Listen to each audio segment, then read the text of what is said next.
So, so hey guys, my name is Anthony Yang, and I am a student here at COF as a first year. So, how many of you guys know that in the United States that we still practice the death penalty? Yeah, so of course, it's proven that we still do because last week we executed someone in Virginia for the 2016 killing spree there, which resulted in the murders of 7 people. Now, while the death penalty is the ultimate punishment for crimes such as murder, the death penalty does carry some baggage along with it. And what my claim is to you guys is that the death penalty carries significant flaws, and it's questionable that it's even an effective deterrent to crime. So my first claim is that the death penalty is actually a very costly punishment. Now, according to the Innocent Project, there are legal mandates to prevent a wrongful execution. Now, what are wrongful executions? Well, someone who was convicted of a crime, but turns out that they were innocent all along, but they still got shocked at the electric chair. Now, these mandates include extra appeals, which are extra trials to basically to have a do-over of the trials. So they go through the prosecution, the defendants get an attorney, and the judge has to use up their court time to oversee these cases. Now, these trials add an extra $1 million more than trials that don't require the death penalty. Now, $1 million is quite a bit of cash. You can use that to fund schools, but instead it's being funded to go for the appeal trials. Now, while the cost of the death penalty varies among each state, in California in particular, the death penalty costs over $130 million, while life in prison costs only $11.5 million every year. And that cost comes to the process of executing them and housing them. And these inmates receive special housing they receive special housing, which are basically supermax prisons. And supermax prisons are basically for death row inmates, and each cell only holds 1 person, and they are heavily fortified to keep them safe. Now, aside from being very costly, the death penalty is also risking many wrongful executions. Now, the real world isn't so clear-cut. So according to shows like CSI and Bones, that the typical process is that they interrogate suspects, they look at technology, and they use fingerprints and DNA, and boom, it seems like they found the person.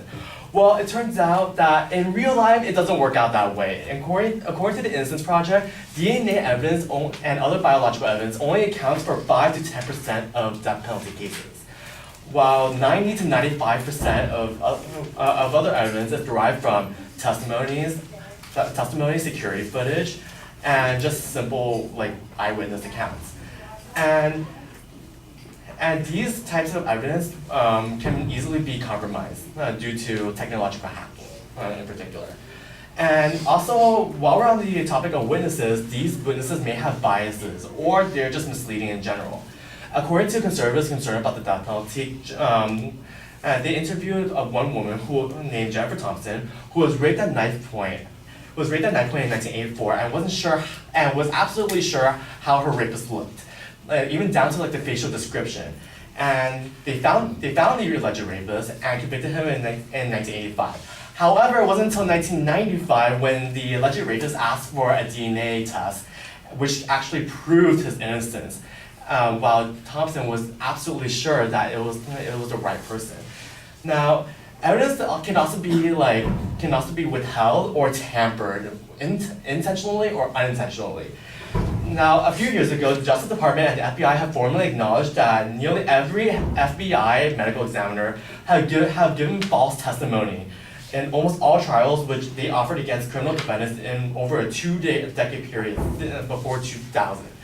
Now, there's no telling how many people who are innocent that are on death row that have been affected by these falsified testimonies. One particular case, for example, in 2002, Daniel Moore was sentenced to death for the murder and sexual assault of Karen Tipton in 2002. However, he was actually acquitted in 2009 when 256 pages of withheld evidence was actually finally revealed to the public. Now, inmates have also been exonerated from death row after their conviction, and later DNA investigations have elicited a reasonable doubt. Now, Henry McCollum and Leon Brown have actually confessed to a rape and murder case despite being mentally disabled. And after the trial, they still maintained their innocence until DNA evidence in 2010 implicated someone else. And both men were freed 4 years later. And now there's also a bias against certain groups. The poor are more likely to get the death penalty more than the rich, because public defender systems are actually overcrowded. And fucking shit. So to conclude everything, the death penalty is extremely flawed due to racial biases and the fact that we're all human, we make mistakes.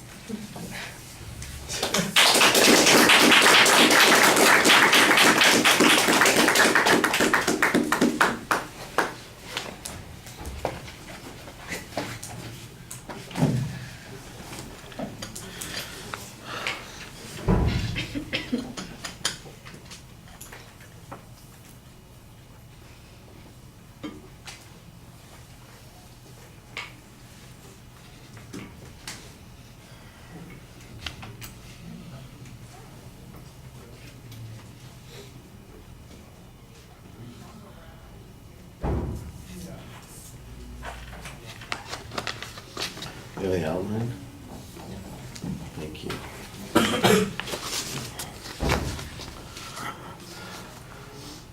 All right, Anthony, the proposition is a little complicated because it sounds like you have two propositions at the beginning, and that's awkward.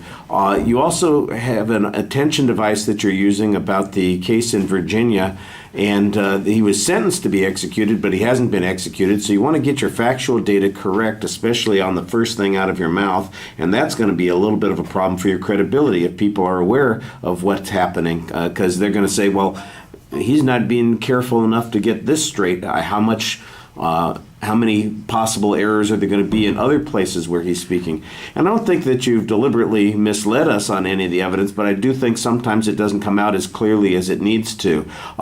You need to perhaps have more direct quotes and to be careful about citing your sources more consistently. There's not really a setup of what the supporting structure is going to be at the beginning of the speech, so it's going to be a little harder to follow unless you are very good at signposting in the body of the speech. The controversy, I think that's pretty easy. I think most people recognize that there are disputes about the death penalty and whether or not it is effective or some of the other issues that you bring up. So I'm willing to give you credit on that. The body of the speech, though, your signposts are not very clear when you get in them. The first one you jump into is that the death penalty is costly, and that one you did signpost pretty clearly. I thought that was good. But after that, it just felt like I was wandering around on wrongful executions and claiming that evidence could be tampered with. And you finish off with a bias claim. I'm not exactly sure if some of those are subpoints or if some of them are their separate claims.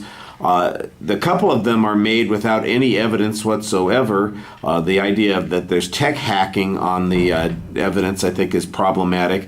Now, your argument about the FBI data being compromised in some way, the testimony of FBI experts, I assume that there's some research that you've got here and that there was a problem that is being described, but it was not very clear from the way the information was presented in the argument. So that's the problem that I had with that. It probably is relevant to the point that's being made here, but it's not as clearly explained as it needs to be. So I think you need to have a stronger grip on the evidence that you're presenting and definitely a stronger sense of what the structure of the speech is. You may need to hone in your points a little bit more. Obviously, you had a little bit of trouble with the time at the end, and you want to find a more graceful reaction to the time issue than the way that you reacted to it. I think that that's going to be a little awkward. Hopefully, I won't be censored on YouTube. All right. Thank you.